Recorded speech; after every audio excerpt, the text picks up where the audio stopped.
travailler plus que tous. Non pas moi, mais la grâce de Dieu qui est avec moi. Non, vous n'avez pas bien lu. Vous n'avez pas bien lu. C'est petit. Ok, bon, on va le refaire. Si vous ne lisez pas bien, je ne vais pas prêcher aujourd'hui. Hein, tout le monde doit lire. Il faut surveiller le frère. Parce que si le frère ne lit pas bien, quand il va te jalouser parce que la grâce fonctionne, tu vas lui dire, frère, ce jour-là, tu as refusé de lire. Alléluia. Ok, à 3. 1, 2, 3. Par la grâce de Dieu, je suis ce que je suis. Et sa grâce envers moi n'a pas été faible. Loin de là. J'ai travaillé plus que tous. Non pas moi toutefois, mais la grâce de Dieu qui est avec moi. Aïe, aïe, aïe, aïe. Est-ce qu'on peut acclamer la parole de Dieu? Ce verset résume ce que c'est vivre dans la grâce de Dieu. Je suis ce que j'ai par la grâce de Dieu. J'ai travaillé, mais il dit non, pas moi, la grâce de Dieu. Vivre dans la grâce de Dieu, c'est reconnaître que Dieu est l'auteur de toutes choses dans notre vie. Nous sommes ce que nous sommes parce qu'il l'a décidé et nous pouvons aller plus loin en disant, nous faisons ce que nous faisons, les exploits, les réussites, pas nous, mais la grâce. J'ai évangélisé, non pas moi, mais la grâce de Dieu. J'ai 10 diplômes, non mais pas moi, mais la grâce de Dieu. Je suis marié, mais en fait, non, c'est pas moi, c'est la grâce de Dieu. Bien-aimé, quand tu vas comprendre, j'ai dit dimanche dernier, je sais que certains ont commencé à expérimenter cette façon d'être. En fait, il s'agit de tout faire, de reconnaître tout par la grâce de Dieu. Vivre dans la grâce de Dieu, c'est compter sur l'amour de Dieu qui ne peut que nous rendre heureux. Dieu nous aime au point qu'il a donné son Fils unique Jésus-Christ pour que nous ayons la vie éternelle. Nous n'avons rien mérité. Et ça nous rend heureux. Parce que nous vivons éternellement avec Dieu. C'est la même grâce qui veut opérer dans ta vie au quotidien. Quelqu'un me dit Amen. Vivre dans la grâce de Dieu, c'est faire confiance à Dieu en obéissant, non par contrainte, mais par amour. Par amour. C'est pour ça que la Bible dit que si vous m'aimez, vous garderez mes commandements et je viendrai. Il dira plus loin dans 1 Jean 3, verset 5, que l'amour de Dieu consiste à garder ses commandements. Tout le monde doit sortir de je le fais parce que je suis obligé. Paul a dit même prêcher par contrainte. Quel gain, quelle satisfaction j'ai de venir me tenir devant vous et de prêcher. Je dois le faire par amour pour Dieu et par amour pour vous. Vivre dans la grâce de Dieu. C'est obéir par amour pour Dieu.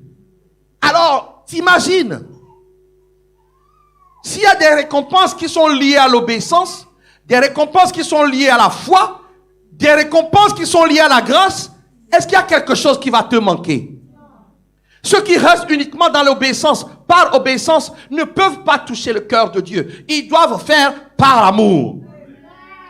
Donc, vivre dans la grâce de Dieu, c'est sortir de la relation donnant-donnant. Beaucoup sont là, je donne ça à Dieu, Dieu doit me donner ça. Ça, c'est la loi. Mais est-ce que tu penses que toi, tu as assez pour donner quelque chose à Dieu afin de mériter quelque chose? Paul dit, j'ai fait plus que tous. Mais non, pas moi. Mais la grâce de Dieu. Tout le mérite revient à Dieu. Vivre dans la grâce de Dieu, c'est reconnaître que tout le mérite de mes exploits revient à Dieu. Tous les mérites reviennent à Dieu. Vous pouvez avoir les mêmes capacités. Mais l'autre peut mourir à l'instant, mais toi tu vas continuer. Est-ce que tu as mérité? Non. C'est la grâce de Dieu. Est-ce que vous pouvez me dire, ainsi soit-il? Il s'agit de sortir, j'insiste, de la relation je mérite vis-à-vis de Dieu. Dieu est plus que la relation du donnant-donnant.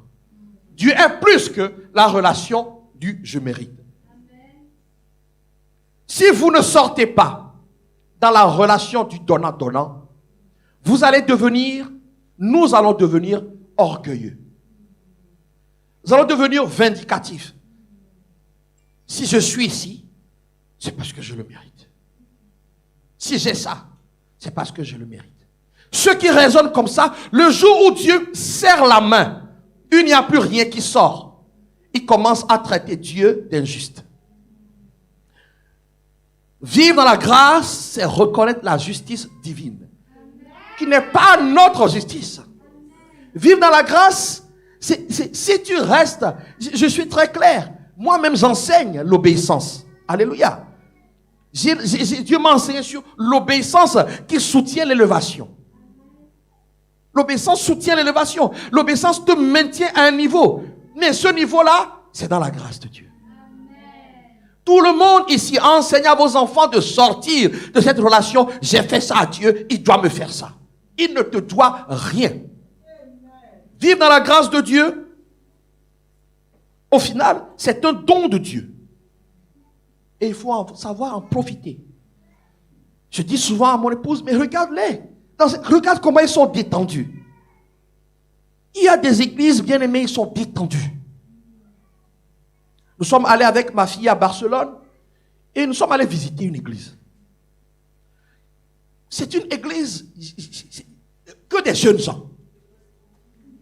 Les pasteurs qui ont mon âge, parfois ils doivent se sentir vieux. Mais je vois quelque chose, c'est qu'on était là, ça courait de partout. C'est une église où, si tu es à un endroit où les étrangers, c'est à nous qui étions, les étrangers qui viennent d'autres pays, quand ils tapent, c'était pas loin d'une zone fréquentée par les touristes. Quand ils tapent église évangélique, on leur donne cette adresse. Donc, c'est un lieu où il y avait plusieurs nationalités, des gens qui passaient. Mais je me suis dit, nous on s'inquiéterait, mais on va voir qui dimanche. Qui est-ce qui sera là dimanche? Mais je vois, ils étaient comme s'il y avait 1000 personnes continuellement. Ils ont compris quoi? Le fonctionnement dépend de la grâce de Dieu.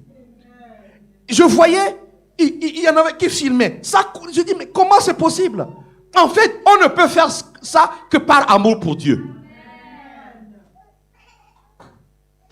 J'arrive, on nous accueille, on parle, et il y en a qui acceptent, ils sont dehors, ils acceptent, ils n'écoutent, ils n'ont pas écouté, ils étaient juste là pour accueillir les étrangers qui étaient là. Oh là on va dire, mais moi je vais louper le message. Hein. Mais pourquoi c'est toujours moi qui dois accueillir? Mais peut-être que parce que toi tu es là-bas, un passant qui a besoin de l'amour de Dieu va te rencontrer et tu vas lui dire, oh entre, on va peut-être offrir le café, ou on va, tu vas écouter un message qui va changer ta vie. Mais Dieu va te récompenser dans sa grâce. C'est ta grâce d'être à ce moment-là. Donc j'ai vu, bien aimé, le zèle dans l'œuvre de Dieu, c'est comprendre la grâce de Dieu. Personne ne prendra ta place parce que tu sers par amour. Quelqu'un me dit amen. Et ça m'a étonné et je vois, mais une église, la salle n'était pas remplie, mais j'ai compris une chose, que les gens passaient. Les gens, quand ils passaient, il faut voir comment ils sont bénis financièrement. Des caméras top level. Mais tu voyais que non, en fait, la grâce de Dieu fonctionne à plein tube. C'est-à-dire qu'ils aient compris une chose. Même leur prédication, c'est une prédication, elle est de combien? 20 minutes ou 30 minutes? Combien? 30. Mais le gars était détendu. C'est pas par ma force que le frère va écouter ce que je dis. C'est la grâce de Dieu. Que cela soit ton partage. Tout ce que tu vas entreprendre, c'est compter sur la grâce de Dieu. Ça veut dire aimer Dieu. Alléluia. C'est un don de Dieu. Voilà pourquoi Hébreux 12, un verset qu'une sœur m'a communiqué un jour, Hébreux 12, verset 15, dit, veillez à ce que nul ne se prive de la grâce de Dieu. Veillez à ce que nul ne se prive de la grâce de Dieu. Pourtant, quand tu lis, il parle de les versets suivants, il dit fortifiez-vous. Ne suivez pas, ne péchez pas en fait, ne demeurez pas dans le péché. Mais faites tout pour ne pas se priver de la grâce de Dieu. Parce que même résister au péché, c'est la grâce de Dieu. Quelqu'un me dit amen. Tu as assez compté sur tes propres forces. Le Seigneur m'envoie te dire, compte sur ma grâce. Il y a une addiction que tu n'arrives pas à vaincre. Le Seigneur m'envoie te dire, compte sur ma grâce. Donc, ne te prive pas de la grâce en restant dans le fonctionnement du donnant-donnant. Le fonctionnement de la loi. Impossible que tu respectes tout. Alléluia. Est-ce que quelqu'un a compris la définition? Voilà pourquoi je dis que c'est un don. Et Dieu nous donne cette grâce. Jacques 1, verset 17 nous dit ceci. Ce qui vient de Dieu est parfait. Toute grâce excellente et tout don parfait descendent d'en haut. Donc si tu reçois la grâce ce matin, si tu acceptes de recevoir la grâce ce matin, la perfection de Dieu entre dans ta vie. Dieu commence à mettre de l'ordre. Oh, tu ne m'as pas bien dit amen. Il rétablit les choses. J'ai compris une chose, c'est que ce que Dieu n'aime pas est injuste. Je répète, ce que Dieu n'aime pas est injuste. C'est-à-dire que n'a pas le droit d'être dans ta vie. Donc, la grâce de Dieu rétablit la justice de Dieu. Je prie ce matin que tu sois concentré pour recevoir la grâce dans un domaine où tu es confronté à ce qui est injuste. Tout don parfait vient de Dieu. Donc la grâce vient de Dieu. Tes efforts ne vont pas obliger quelqu'un à te donner les papiers. Mais la grâce de Dieu va obliger quelqu'un à te faire justice. Comment la justice va s'opérer? La justice dans la parole de Dieu dit, là où tu poses tes pieds, Dieu te le donne. Ce n'est pas parce que tu l'as mérité. Tu as juste posé les pieds et Dieu a dit, je te le donne. Donc je dis à quelqu'un, la grâce de Dieu environne maintenant ton dossier.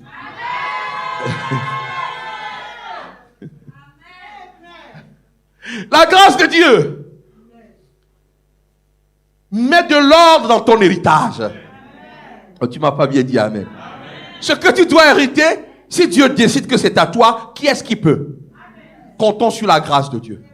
J'annonce à quelqu'un, si tu crois que la grâce de Dieu peut tout, les injustes vont devenir justes avec toi. Parce que ce n'est pas la grâce de Dieu. Alors, voici quelques points qui traduisent concrètement la vie dans la grâce de Dieu. Vivre dans la grâce de Dieu demande que tu crois que tu es sauvé par grâce. Dis-moi amen. Le diable veut nous maintenir dans l'idée selon laquelle c'est parce qu'on fait des choses qu'on hérite de l'éternité. C'est parce qu'on fait des choses que Dieu nous bénit. Non. Le salut, c'est très important. Parce que tu loupes cette façon de penser, le diable va t'avoir. Voilà pourquoi le plus méchant de la famille peut obtenir le salut. Tu lui en veux pas. Il t'a jeté des sorts, incantations. Tu le voyais travailler avec le ganga dans vos réunions de famille.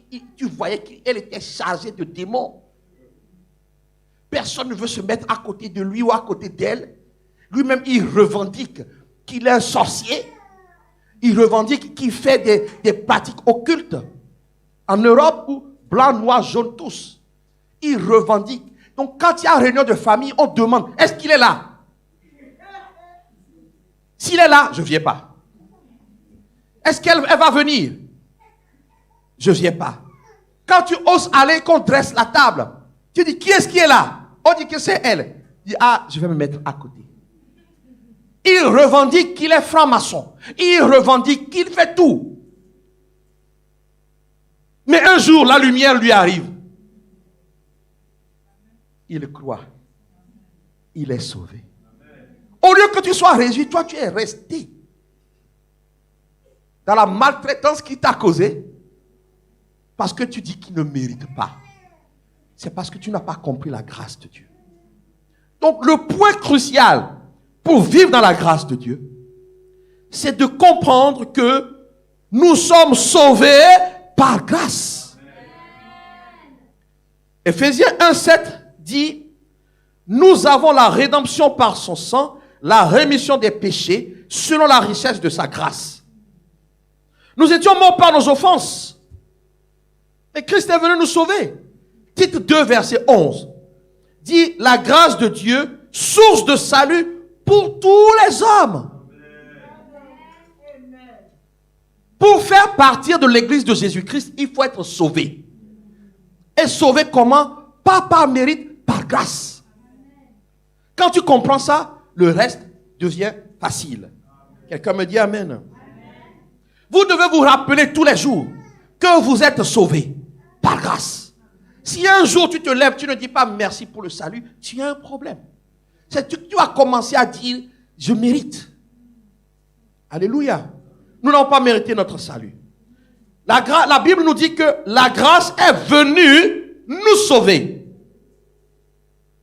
Éphésiens 2, verset 5. Nous étions morts par nos offenses. Nous qui étions morts par nos offenses, il nous a rendus à la vie avec Christ. Et c'est par grâce que vous êtes sauvés.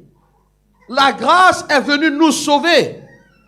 Acte 15, verset 11. C'est par la grâce, c'est-à-dire par faveur imméritée, que du Seigneur Jésus-Christ, que nous croyons être sauvés.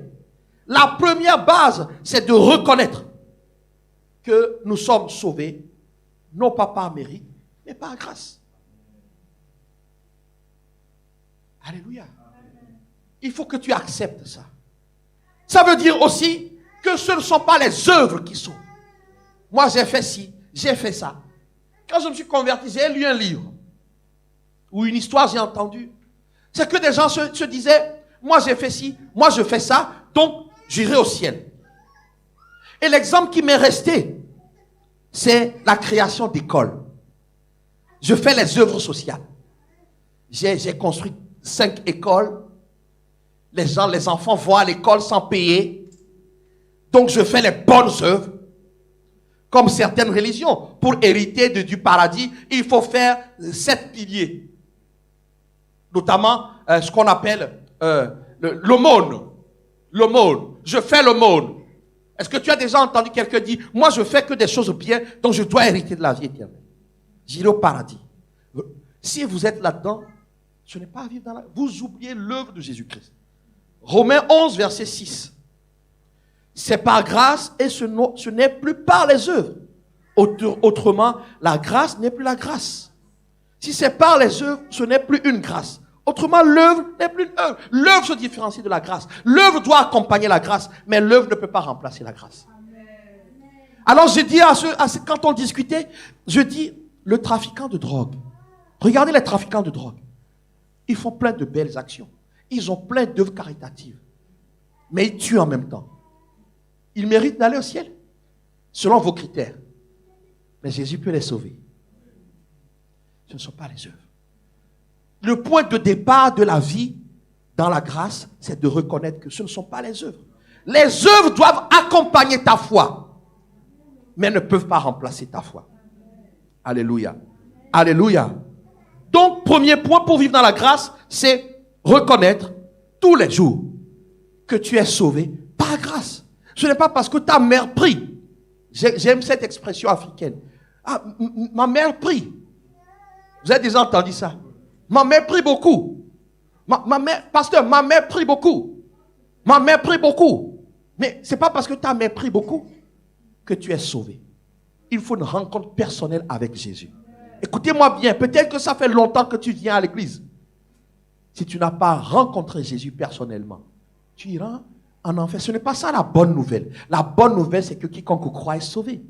Nous portons cette bonne nouvelle. Quiconque croit, pas quiconque paie la dîme, pas quiconque travaille, pas quiconque fait ça. Les œuvres suivent la foi. Quelqu'un me dit amen. Deuxième point, que veut dire marcher dans la grâce? Vivre dans la grâce. C'est reconnaître que Jésus-Christ est un Dieu de grâce et que la grâce est en lui. Jésus-Christ, la parole de Dieu, est un Dieu de grâce et que la grâce est en lui. Ce n'est pas en quelqu'un d'autre. La faveur imméritée se trouve où? En Jésus-Christ. Quelqu'un me dit amen. Ça se manifeste comment? Quelqu'un qui reconnaît que la grâce est en Jésus-Christ. Comment ça se manifeste? Premièrement, tu considéreras la grâce comme indispensable pour vivre. Tu considéreras la grâce comme indispensable pour vivre. Je suis ce que je suis par la grâce de Dieu. Je ne peux rien faire sans la grâce de Dieu. Moi, je me rappelle beaucoup parce que quand je me suis converti, étant un ancien catholique, il y a des choses qui me troublaient. Donc je posais des questions au Seigneur. Et puis, je vais quelque part, je vais dans une réunion, et le pasteur qui arrive, on lui dit, comment ça va? Elle dit, je vais bien, par sa grâce. Je vois quelqu'un d'autre, à un autre moment, comme, je vais bien, par sa grâce. Je croyais qu'il frimait, donc c'était une phrase comme ça. Bien aimé, c'est une réalité. Nous ne pouvons pas vivre si la grâce de Dieu ne nous environne pas. Tu dois considérer qu'elle est indispensable. Vous remarquerez qu'au début et à la fin de beaucoup d'épîtres, par exemple, Paul va dire que la grâce soit avec toi. Que la faveur imméritée soit avec toi. Que la miséricorde de Dieu soit avec toi. Que la bonté de Dieu soit avec toi. En fait, tout ça là est dans la grâce. Regardez le début des épîtres. Quand Dieu me faisait les je dis, ah oui, c'est vrai. Nous devons considérer que c'est indispensable. Souhaite à ton frère que la grâce soit avec toi. Qui te souhaite à son tour que la grâce soit avec toi. Alléluia. Vous lirez 1 Corinthiens 1, verset 3, que la grâce et la paix. 1 Timothée 1, verset 2, que la grâce, la miséricorde et la paix. 1 Timothée 1, verset 2, que la grâce, la miséricorde et la paix te soient données de la part de Dieu.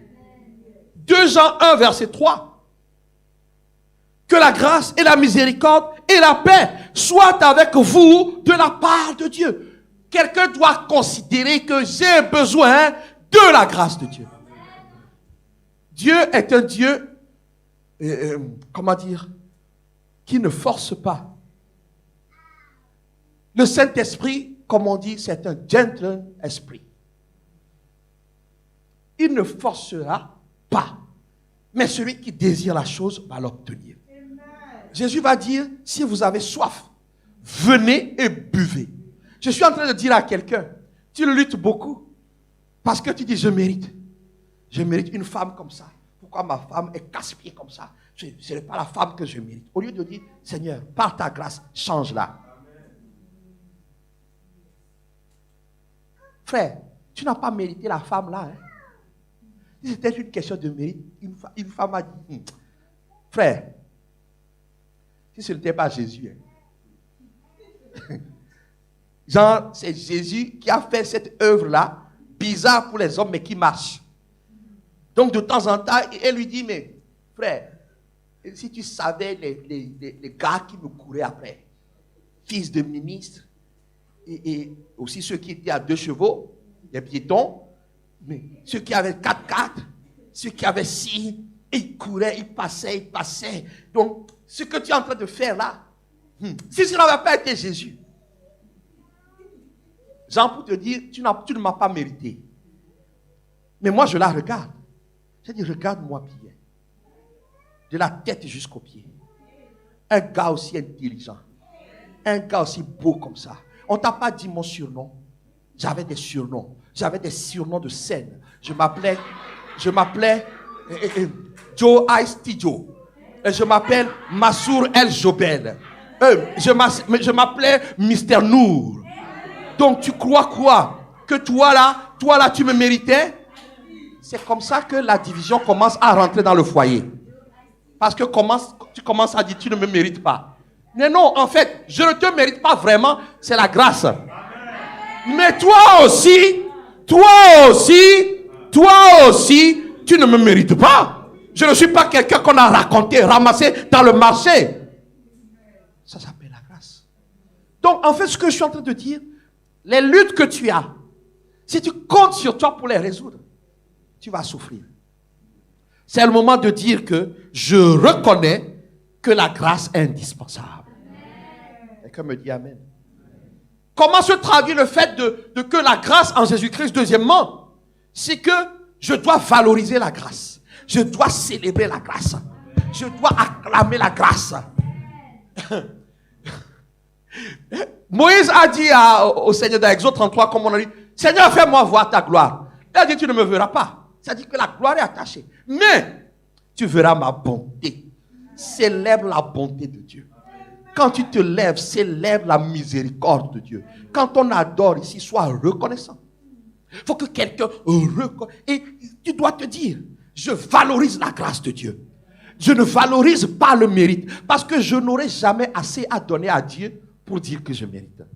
Quelqu'un me dit amen. Regardez l'histoire de cette femme dont l'enfant était possédé. Marc 7. Marc 7 à partir du verset 24. La Bible dit que Jésus étant parti de là s'en alla dans le territoire de Tyr et de Sidon. Il entra dans une maison, désirant que personne ne le sût. Mais il ne put rester caché. Il ne put rester caché parce qu'il y a la grâce qui accompagnait une personne qui avait besoin de lui.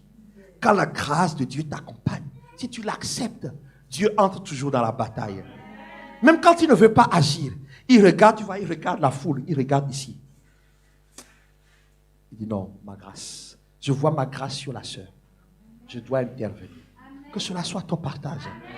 La foi attire l'intervention dans la grâce de Dieu. Cette femme va dire, car une femme dont la fille était possédée d'un esprit impur entendit parler de lui et vint se jeter à ses pieds. Cette femme était grecque, syro-phénicienne d'origine. Donc, une étrangère, quelqu'un selon la loi qui n'avait pas droit. On peut dire que selon la loi, tu n'as pas droit. Selon les règles, que tu n'as pas droit, que tu ne mérites pas. Mais j'annonce que la faveur de Dieu en marche pour toi. Dieu, notre Jésus est au-delà de ces choses-là. On a dit à ma femme qu'elle n'avait pas le droit de résider dans ce pays. Mais comme la faveur de Dieu est là, elle est revenue par la grande porte. Que cela soit ton partage. Est-ce un travail? On a dit que toi, tu ne mérites pas. Mais non, la grâce de Dieu est Oh, c'est comme ça que nous devons vivre les choses. Des gens ont dit que cette église n'avancera pas. Ok, peut-être que selon le critère des hommes, nous n'avancerons pas. Mais le critère de Dieu est supérieur. Nous comptons sur la grâce de Dieu pour nous multiplier. Il dit, elle le pria de chasser le démon hors de sa fille. Jésus lui dit, laisse d'abord les enfants se rassasier. Donc Jésus lui oppose la norme. Jésus peut t'opposer la norme. Maintenant, qu'est-ce que tu vas faire? Tu vas t'arrêter à la A, c'est comme ça. Si je ne paye pas ma dîme, donc je n'ai pas le droit au travail. Ok, bon ben je reste comme ça. Si je ne paye pas ma dîme, je ne peux rien faire. Parce que le pasteur a donné, si tu vas malachi toi. Ok, bon ben dans ce cas, je suis mort. Est-ce que tu es mort? Dieu te donnera l'occasion de donner. Par sa grâce. Il faut te positionner pour aller plus loin. Peut-être que tu ne donnes pas parce que tu n'as pas de travail. Au lieu d'aller au-delà, Seigneur, j'aimerais moi aussi apporter par amour. Alors donne-moi du travail. Et le Seigneur va dire, mais mon fils a prophétisé le travail ici. Rentre dans la prophétie et prends le travail. C'est ce que cette femme a fait. Jésus a dit, normalement, ce sont les enfants d'abord. Mais regardez, elle ne s'est pas arrêtée. Car il n'est pas bien. Donc c'est la loi. Il n'est pas bien. Donc la loi dit que tu es venu sans visa, tu dois repartir sans visa. C'est ce que la loi dit. Oh, nous ne sommes pas sous la loi. Oh, quelqu'un me dit, amen, nous ne sommes plus sous la loi.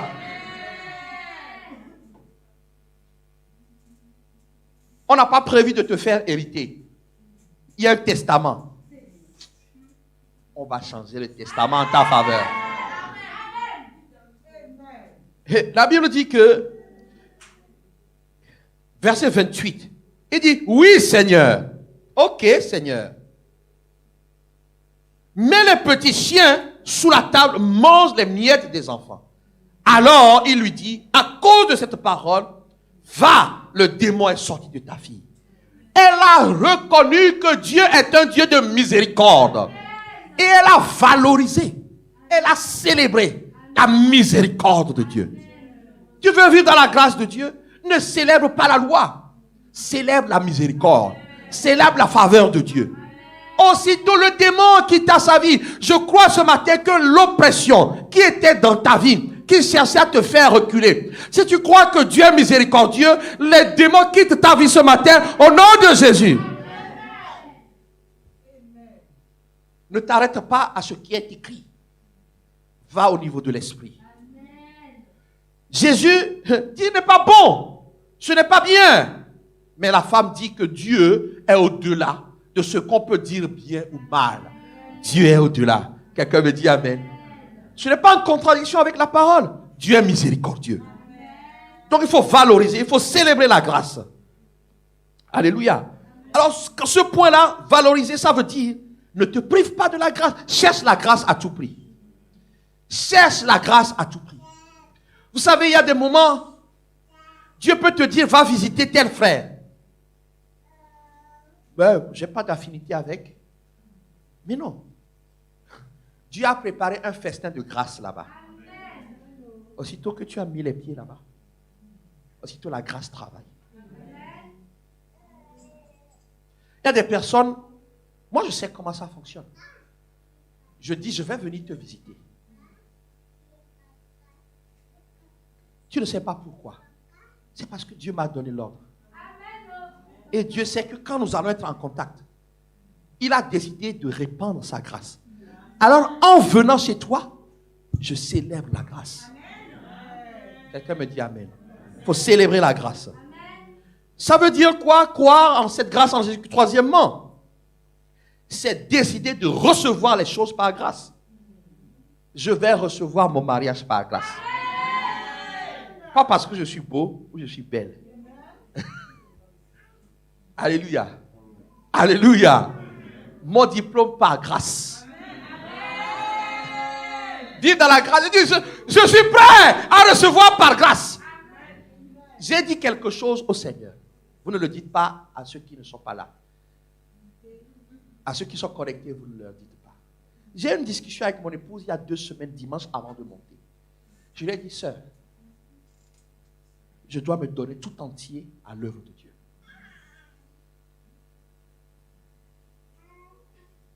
Il ne s'agit pas de compter sur le nombre de personnes qui sont là. Il s'agit de bien faire le travail de Dieu. Et quand je regarde, les pasteurs, on regarde, on réfléchit en raisonnant par rapport, en disant, est-ce qu'il y a la dîme pour que le pasteur soit payé, tout ça. Dieu me dit, non, je ne compte pas sur vous. Je dois obtenir. Je dois prendre soin de mes enfants. Je dois prendre soin de ma maison. Donc si je me donne tout entier, je dois compter quoi? Sur la grâce. Je dois recevoir sur la grâce. Est-ce que tu es en train d'attendre quelque chose? Prends la décision ce matin. Je vais recevoir la grâce. Tu vas voir comment tu seras détendu. Qu'on fasse pas. La grâce qui vient de Dieu est ton partage. Recevoir les choses. Une grande partie de ce que nous avons, nous ne les méritons pas. Maintenant, prends la décision de dire, je veux recevoir. Est-ce que toi... Bon, il y a des enfants ici, bon, pas trop. Il y a des frères, le frère et la soeur, ils font le truc pendant des années. Ils n'ont pas d'enfants. Mais toi, tink, zoom. Tu as mérité. Donc, Dieu m'envoie dire à quelqu'un, ne dis pas parce que nous faisons trop le truc, l'enfant ne sort pas. Dis seulement que nous sommes prêts à recevoir par la grâce. Je suis prêt à recevoir mon travail par la grâce. Mon CV est trop joli, mais c'est par grâce. Vivre dans la grâce, c'est accepter de recevoir ce qui vient de Dieu par grâce. Dans sa souveraineté, Dieu, on n'impose rien à Dieu. On ne peut pas obliger Dieu. Alléluia. Mais vivre dans la grâce, c'est dire, je suis prêt à recevoir. Je suis prêt à recevoir mon ministère à plein temps par la grâce de Dieu. Alléluia. Est-ce que quelqu'un veut me suivre dans cette voie? Recevoir les choses, être prêt à recevoir les choses par la grâce de Dieu. Le Saint-Esprit est là pour nous éclairer. Pour que nous comprenions que l'amour de Dieu dépasse la loi. 1 Corinthiens 2, verset 12. 1 Corinthiens 2, verset 12. Nous n'avons pas reçu l'esprit du monde, mais l'esprit qui vient de Dieu, afin que nous connaissions les choses que Dieu nous a données par sa grâce. C'est le moment d'apprendre. C'est le moment d'étudier. Qu'est-ce que Dieu nous a réservé par grâce? Il y a la vie éternelle, mais il y a la prospérité. Quelqu'un qui comprend ça. Chez nous, on dit, tous les doigts ne sont pas les mêmes. Frère, tu ne peux pas faire ce que je fais. Et il y a de fortes chances que je ne suis pas capable de faire ce que tu fais. Donc, même si la Bible dit d'imiter les gens, des modèles, chacun sa grâce. C'est le moment d'étudier ce que Dieu t'a donné par grâce. Ta gentillesse, c'est une grâce. Alors ça peut être un don que tu vas exploiter. On refusera tout à tout le monde. Mais quand toi tu arrives, ta gentillesse va ouvrir les portes. Il est temps que quelqu'un étudie ce qu'il a reçu par grâce. La Bible dit que pour que nous connaissions les choses que nous avons, que Dieu nous les a déjà données. Papa mérite. Sors de cette histoire de mérite. Alléluia. Alléluia. Commence à dire, je sais jouer au piano par la grâce de Dieu. Mais je peux aussi apprendre la batterie par la grâce de Dieu. Quelqu'un qui comprend que la grâce est illimitée peut explorer. Tu peux explorer, aller au-delà de ce que tu connais. Je prie ce matin que le Saint-Esprit t'accorde la révélation pour que tu connaisses ce que Dieu t'a déjà donné par grâce. Moi, je reconnais.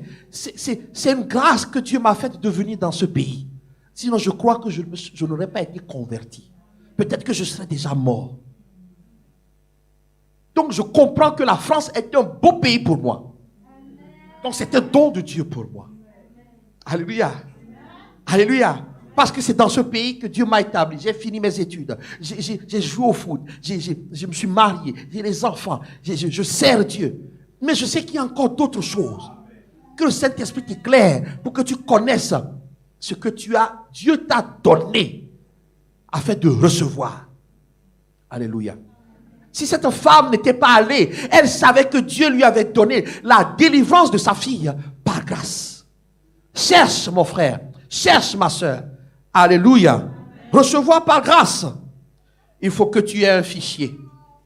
Il faut que tu aies dit, Seigneur, qu'est-ce que tu m'as donné par grâce? Quand tu sais ces choses, tu ne peux plus te bagarrer. Je vais te donner un exemple.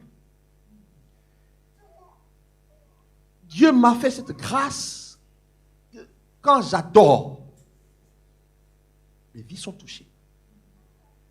Alors, je veux exploiter ça. Je vais être prêt tout le temps à l'utiliser. Je vais être prêt tout le temps à ce que Dieu m'utilise. Alors, sois prêt. Ne néglige pas ce que Dieu t'a donné par grâce. Ne cherche pas à voir ce que j'ai. Pas forcément. Ce que Dieu t'a donné est tellement excellent. C'est tellement bon. Voilà pourquoi tout le monde ne peut pas être pasteur. Tout le monde ne peut pas être géographe. Tout le monde, parce que non. Dieu a donné le cerveau de géographe à l'autre. Toi, il t'a donné le cerveau de pâtissier. Quelqu'un me dit amen. Quelqu'un me dit amen. C'est très important. Vivre dans la grâce, c'est de recevoir les choses par la grâce. Et quand on lit la Bible, même si je développerai dimanche prochain, la Bible dit que comme cette grâce est attachée à la personne de Dieu, elle est aussi attachée, en fait, à ses attributs. Dieu est un Dieu de paix, n'est-ce pas? Alors il nous donne la paix. Quelqu'un reçoit la paix ce matin. Quelqu'un reçoit la paix ce matin. Quelqu'un reçoit la paix ce matin. Voilà pourquoi vous lirez les versets 1 Corinthiens 1:3, le Dieu de paix. La grâce et la paix. Qu'est-ce que Dieu peut nous donner? La communion avec le Saint-Esprit. Que quelqu'un reçoive sa communion avec le Saint-Esprit restauré. Tu dois connaître, tu dois savoir que cette grâce marche avec des partenaires. Par exemple, la vérité et la sanctification. Reçois la vérité et la sanctification. 2 Jean 1, verset 3 dit que la grâce, la miséricorde et la paix soient avec vous de la part de Dieu le Père, de la part de Jésus, Christ le Père, dans la vérité et l'amour. Reçois l'amour. Ne te sens plus seul. Amen. Ne te sens plus abandonné. Amen. Reçois l'amour de Dieu. Amen. Qu'est-ce que Dieu, cette grâce? Dans la foi. Reçois la foi pour croire qu'avec Dieu, tu peux tout. 1 Timothée 1:4 dit, et la grâce de notre Seigneur a surabondé avec la foi et la charité. Reçois. Bien aimé, prends un fichier et note. La grâce, il y a la foi dedans. La foi amène la grâce. Donc je reçois cela. Ce n'est pas la foi que tu vas obtenir ton diplôme. Ce n'est pas la foi que tu vas obtenir des succès. Donc la grâce donne cela. L'espérance. 2 Thessaloniciens 2:16 dit que notre Seigneur Jésus-Christ lui-même est Dieu notre Père qui nous a aimés, qui nous a donné par sa grâce une consolation éternelle et une bonne espérance. Une bonne 2 Timothée 1:16. 2 Timothée 1:16. L'espérance. L'espérance pour la vie éternelle, mais l'espérance pour le quotidien. Quand quelqu'un croit que la grâce de Dieu est la grâce de Dieu, il ne désespère plus. Amen. Je vais te dire pourquoi. Les hommes n'ont pas autorité sur ta vie. Amen. Les hommes n'ont pas autorité sur ta vie. C'est Dieu qui a autorité sur ta vie. Alors même si tout semble aller dans le sens contraire de ce que tu attends, attends que les choses tournent dans le bon sens. Ça s'appelle la grâce de Dieu. La grâce de Dieu nous donne l'espérance. Quelqu'un doit espérer, même si le pasteur est méchant avec toi. Le pasteur ne t'a pas créé. Le pasteur n'est pas allé à la croix pour toi. Mais Dieu, il a envoyé Jésus-Christ à la croix pour toi. Espère encore. Si ce que Dieu a mis dans ton cœur vient de lui, espère. Ça va germer. Peut-être que c'est en train de germer. Quand ça va germer, ça va devenir une plante, des feuilles et des fruits. J'annonce à quelqu'un que la chose est en train de germer. La chose est en train de germer. Espère encore en la grâce de Dieu. Quelqu'un me dit Amen. Troisième signification de vivre dans la grâce de Dieu. Et cette partie-là, ça crée des problèmes dans l'Église. Vivre dans la grâce de Dieu, comme j'ai dit que ce n'est pas le mérite, est-ce que ça veut dire qu'on peut pécher, on peut faire ce qu'on veut? Et c'est ce qui arrive dans certaines églises ou par rapport à des païens. Vous dites, mais votre Dieu est un Dieu de grâce. Il pardonne tout. Donc je peux avoir 3 femmes. J'ai les moyens. Je peux continuer de voler, puisqu'il pardonne tout. C'est une faveur imméritée. Donc, comme c'est immérité, il va le faire. Je peux mentir. Je peux tricher.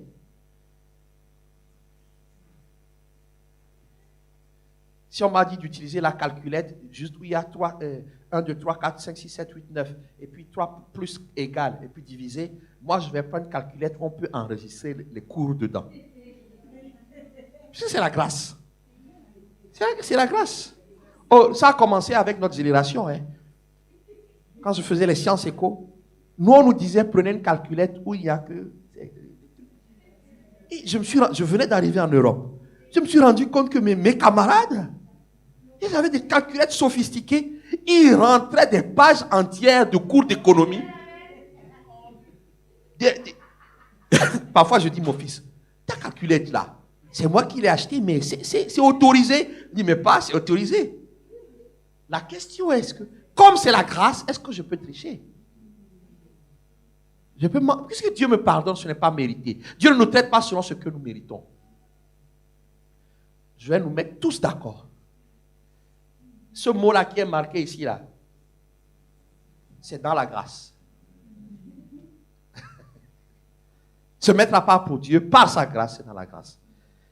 On va lire un texte. Romains 6, verset 1. Que dirons-nous donc? Demeurerions-nous dans le péché afin que la grâce abonde? C'est la question que je vous pose. Ok, lisons. Pourquoi il dit ça? Le chapitre d'avant, Romains 5, verset 20. Or, la loi est intervenue pour que l'offense abondât. Mais là où le péché a abondé, sa grâce a surabondé. Bon, il faut bien me regarder. Il ne faut pas dire que le pasteur accepte la débauche et le péché. Retournons au chapitre 6 et le verset 1. Demeurerions-nous dans le péché parce que la grâce est là.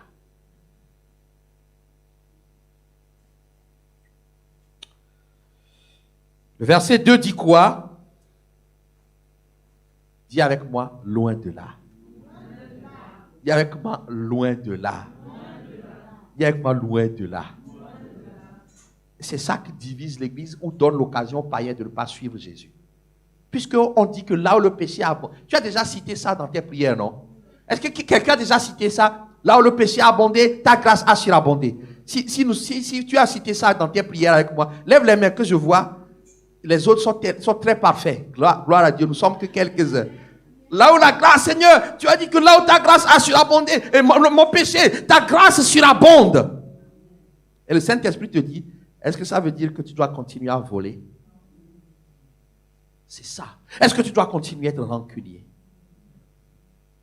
La grâce ne nous dit pas de péché. Mais la grâce dit que nous sommes morts au péché. Ça veut dire quoi? Jésus-Christ est allé à la croix pour nos péchés. On est d'accord? Jésus-Christ est mort pour nos péchés. Est-ce qu'on est d'accord?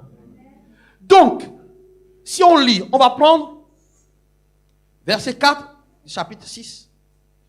Nous avons donc été ensevelis avec lui par le baptême en sa mort, afin que comme Christ est ressuscité des morts pour la gloire, de même nous aussi nous marchions en nouveauté de vie.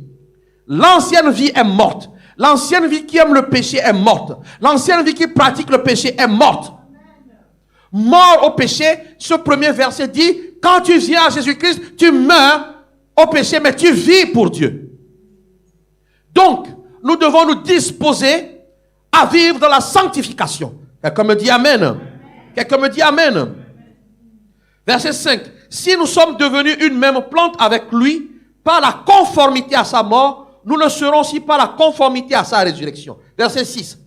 Sachant que notre vieil homme a été crucifié avec lui, afin que le corps du péché fût détruit, pour que nous ne soyons plus esclaves du péché. La grâce de Dieu t'amène à ne plus être esclave de la rancune. La grâce de Dieu, quand tu es sauvé, t'amène à ne plus accepter que le vol domine ta vie. Le péché viendra toujours. Mais tu considères que tu es vivant en Jésus-Christ. Tu es victorieux en Jésus-Christ. Je vous ai raconté l'histoire de mon ami là, qui faisait des 400 coups à l'école, et puis un jour on l'a attrapé, on voulait lui coller une fessée. Et donc, nous avons tous couru après lui, parce que la maîtresse n'arrivait pas à aller vite pour l'attraper. Donc nous avons tous couru pour l'attraper. Aliou, on a couru après Aliou, pour l'attraper. Et donc, on l'a attrapé, on l'a ramené à l'école. Et puis, on lui dit, tourne-toi. Et il s'est tourné. Et puis, la maîtresse, c'est pas... Paille! Ça faisait pof. Paille! Normalement, on devrait entendre le mot paille. Le bruit, pa! Ça faisait pof. Il ne bougeait pas. Il était mort à la douleur. Il était mort à la douleur. Mais comment? Parce qu'il avait, dans sa nouvelle vie, il n'a pas mis l'ancienne culotte. Il a mis des sous-couches. Donc, dans sa nouveauté de vie, dans son choix, c'était des sous-couches. Donc, il était paille. Mais pire, On lui enlève les sous-couches. On frappe. KO. Non. Anesthésié. Mort à la douleur. La douleur ne peut plus rien faire. Tu peux me frapper. Ça ne me fera pas craquer. Oui, le péché vient pour cogner. Il vient se proposer. Mais moi, je suis mort au péché. Alors, je considère qu'il ne va pas dominer sur ma vie. La grâce me pousse à considérer que je ne peux plus courir après les femmes. La femme peut être belle, haute, grande. Mais moi je dis, ce n'est juste qu'une belle créature divine. Parce que c'est la belle femme universellement belle dans ma vie. C'est comme ça que nous devons être. Je ne draguerai pas pour draguer. Je suis mort à la drague. Oui, je suis mort. La drague, je suis dans le tombeau de la drague depuis. Est-ce que parce qu'il y a la grâce, je vais faire n'importe quoi? Loin de là. La grâce m'amène à dominer sur le péché. Tu n'es plus esclave du péché. Quelqu'un me dit amen. Quelqu'un me dit amen. Il est très important de savoir que parce que nous sommes unis à Jésus-Christ, qu'il est mort pour nos péchés, le péché ne peut plus dominer. Quelqu'un me dit amen. Le péché viendra se proposer, mais il ne dominera pas. Verset 10 dit, non, verset 9, sachant que Christ est ressuscité des morts, ne meurt plus. La mort n'a plus de pouvoir sur lui. Car il est mort et c'est pour le péché qu'il est mort une fois pour toutes. Il est revenu à la vie et c'est pour Dieu qu'il vit. Verset 11. Ainsi, vous-même, regardez-vous comme mort au péché et comme vivant pour Dieu en Jésus-Christ. Donc, verset 12. Que le péché ne règne donc point dans votre corps mortel et n'obéissez pas à vos convoitises. La grâce de Dieu m'amène à résister. La grâce de Dieu m'amène à détester le péché. La grâce de Dieu m'amène à combattre, mais pas par mes propres forces. Vous savez, quand on parle, certains disent, oh oui, est-ce que vous êtes des psychologues? Non, nous sommes plus forts que les psychologues. La parole de Dieu est vie. Il n'y a pas une seule addiction dont Jésus ne peut pas délivrer. Il faut juste compter sur sa grâce. Vivre dans la grâce de Dieu, c'est se considérer comme mort au péché. Et un homme de Dieu dira, non seulement me considérer comme mort au péché, mais mettre à mort tout péché qui viendra dans ma vie. Mettre à mort. Mettre à mort. Mettre à mort. Donc la grâce, c'est être mort au péché. Vivre dans la grâce de Dieu, c'est être mort. Considère-toi que quand tu es sauvé, tu es mort au péché que tu pratiquais. Et quand les nouveaux péchés arrivent, mais le péché ne dominera pas. C'est pour ça que la repentance est un atout de la grâce. Se repentir. Se repentir. 1 Jean 1 dit que si nous demandons pardon, il nous pardonne, il nous lave, il nous purifie par son sang. La grâce demande à vivre dans la sainteté. Dis-moi amen. La grâce demande à vivre dans la sanctification. Par sa grâce. Alors que nous demande donc la mort au péché. J'espère que c'est bien enregistré. Je n'ai jamais dit que la grâce permettait de pécher à outrance. La grâce te permet de vivre comme mort au péché quand tu as été sauvé et de mettre à mort quotidiennement le péché dans ta vie. Par la grâce de Dieu, tu résisteras. Bien-aimé, tu as envie de faire ça. Tu as envie de le faire. Parce que ta chair n'est pas transformée. Tu as envie. Tu as envie. Surtout tous ceux qui veulent régler des comptes. Ce qui m'a fait... quand je vais le choper. Les parents qui attendent les enfants à la maison. Aujourd'hui, là, moi-même, c'est mon enfant. Je vais le tuer et puis après, je vais le ressusciter. Mais demande la grâce de ne pas commettre un meurtre. Le Saint-Esprit n'est pas prêt à cela. Il n'a pas envie que tu commettes l'irréparable. Alléluia. Alors, qu'est-ce que Dieu nous demande? Je vais m'arrêter là ce matin. Qu'est-ce que Dieu nous demande? Parce que j'ai d'autres points qui pourraient expliquer comment vivre dans la grâce. Mais ces 3 points déjà, ça suffit aujourd'hui. Romains 6. Romains 6. et Romains 12. Tout chrétien doit avoir lu au moins une fois, allez, tous les ans, le livre des Romains. Parce que tu ne comprendras jamais d'un coup. Alors que c'est le livre de la doctrine. Lis le livre de Romains, lis, relis, chaque année, relis.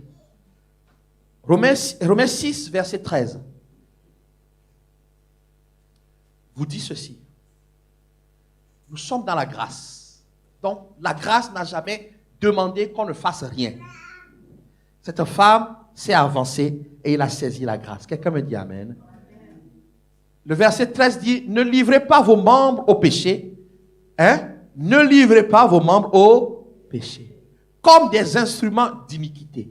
Mais donnez-vous vous-même à Dieu comme étant vivants. De mort que vous étiez. Et offrez à Dieu vos membres comme des instruments de justice. Offre ton cœur qui change d'amoureux tous les jours à Dieu comme un instrument de justice. Il y a des hommes, ils disent, au moins dans leur vie, ils vont dire au moins à 10 femmes, je t'aime. Ça, c'est pas possible. Un homme, une femme. Une femme, un homme. Offre ton cœur comme un instrument de justice. Des hommes qui, quand ils reçoivent leur salaire, ils doivent s'acheter 3 costumes avant de payer le loyer. Offre ton compte en banque à Dieu comme un instrument de justice. J'ai rencontré une jeune sœur qui m'a dit, pasteur, il dit, pasteur, je ne sais pas comment, mais je ne peux pas m'arrêter de mentir. Il y a des gens comme ça. Je ne peux pas, mais c'est parce que tu n'as pas compris. Tu luttes par toi-même. Il faut que tu donnes ta vie à Jésus. Par ta grâce, parce que le père du mensonge, c'est le diable, et Jésus-Christ est la vérité. Quand tu t'offres à Dieu, il fait le travail. Tu mens tellement que même au travail, on ne veut pas te laisser entrer dans leur bureau. Bien-aimé dans le Seigneur. Tu es quelqu'un qui insulte beaucoup. Offre ta bouche à Jésus. Ta bouche doit servir à louer Dieu et non à condamner ou à insulter les gens. Offrez à Dieu vos membres. Est-ce que quelqu'un souffre par rapport à une situation? Il y a des choses que tu n'arrives pas à surmonter. Considère-toi comme mort à cette chose. Et deuxièmement, offre.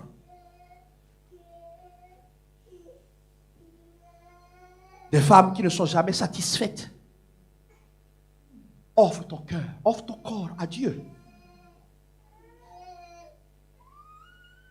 Écoutez-moi, la grâce de Dieu est disponible. Quelle est la difficulté à laquelle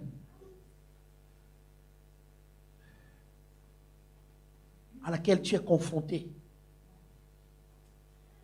Oh, je n'arrive pas à comprendre la matière là, donc je vais tricher le jour de l'examen.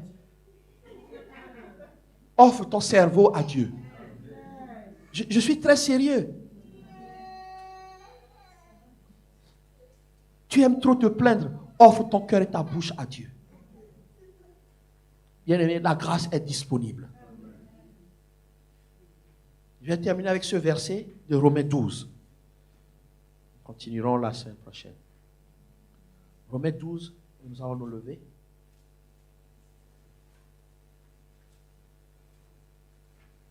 La grâce est disponible. Je crois que quelqu'un est en train de recevoir sa faveur imméritée. Parce que quelqu'un est en train de comprendre qu'il ne mérite pas. Est-ce que quelqu'un est en train de comprendre qu'il ne mérite rien? Est-ce que tu es en train de comprendre que tu ne mérites pas? Romains 12. Lis Romains, lis. Romains 12 va dire, et ça va être la clé. Quand la Bible dit nous sommes morts au péché, vraiment, nous sommes morts au péché. Quelqu'un qui est sauvé est mort au péché. Et tous les jours, la Bible dit au verset 1, je vous exhorte donc, frères, par les compassions de Dieu, à offrir vos corps comme un sacrifice vivant, saint agréable à Dieu, ce qui sera de votre part un culte raisonnable. Concrètement, tous les jours quand tu pries, tu dis, je m'abandonne à toi. Je n'arrive pas à faire ça. Je n'arrive pas à pardonner. Je n'arrive pas à pardonner. Mais je viens sur ton autel. Seigneur, par ta grâce, délivre-moi du manque de pardon. Je suis rancunier. Offre. Plus tu vas offrir, plus tu seras sanctifié. Mais ce que je veux dire ce matin, pour arriver déjà à ce stade, il faut que tu aies donné ta vie à Jésus. Je m'abandonne à toi, Seigneur. Quelqu'un fait face à une addiction sévère. C'est-à-dire que c'est comme si la chose là te domine. Ce n'est pas seulement des addictions sexuelles. Oui, il y a des addictions sexuelles. Les hommes qui ne peuvent pas vivre un jour sans avoir de relation sexuelle avec une femme. Au point qu'ils vont tous les jours, il faut qu'ils trouvent une prostituée. Ça peut être des femmes aussi. L'alcool. L'alcool. Il y a des moments où tu t'es abstenu. Tu ne bois plus. Mais dès que Antoine vient avec sa bouteille. Et tu te mets à boire. Pour certains, c'est les drogues. Pour certains, c'est les dépenses inutiles. Tu es en train de voir que la fin du mois arrive. Il y a déjà un programme fait par les ténèbres pour te faire dépenser. Tu es addict aux dépenses. Ta carte bleue, tu dois l'utiliser continuellement. Tu ne peux pas avoir des amis parce que tu fais toujours quelque chose pour les blesser. On peut citer, mais Dieu ne nous appelle pas à blesser, y compris moi-même.